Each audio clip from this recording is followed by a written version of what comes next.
secara logis saya tidak melihat suatu perbuatan pidana yang dilakukan oleh para pelaku, baik turut melakukan suatu perbuatan pidana maupun pelaku utamanya. Tetapi pada sisi yang lain, saya melihat suatu peristiwa ini adalah anak seorang bupati.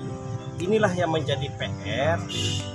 Pertanyaan besar bagi saya terhadap persoalan ini, sejauh mana seorang Bupati Dompu terhadap peristiwa pidana yang dilakukan oleh turut melakukan suatu perbuatan pidana, Bupati bisa membangun koordinasi yang baik dengan institusi yang kepolisian.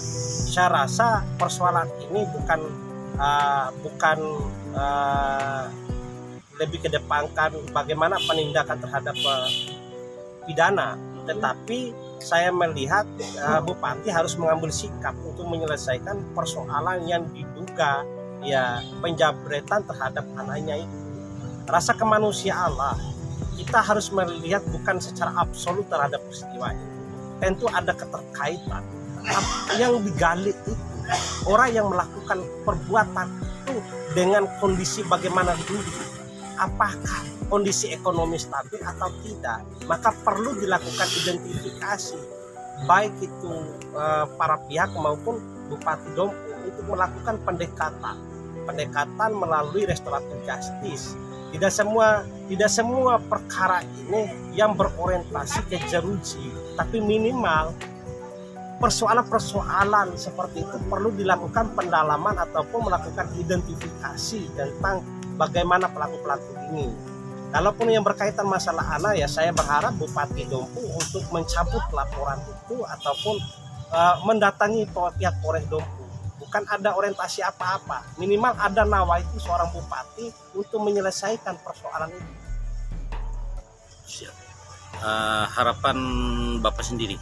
Harapan saya sebagai warga negara Indonesia yang taat konstitusi dan undang-undang, tentu menginginkan persoalan itu adalah mengedepankan penyelesaian perkara di luar peradilan. Tentu semua ini para pihak yang harus terlibat dong.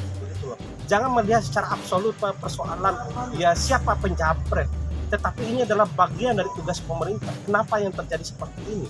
Kalau memang ada beberapa kasus penjabretan, perlu dilakukan evaluasi beberapa leading sector lainnya ataupun keterlibatan pihak pemerintah. Apalagi kasus ini adalah anak langsung dari Bupati Dompu. Tentunya Bupati harus mengambil sikap untuk dilakukan pendekatan baik keluarga ataupun pihak pelaku, bukan menyeret kepada warga negara ataupun pelaku itu ke jeruji semua.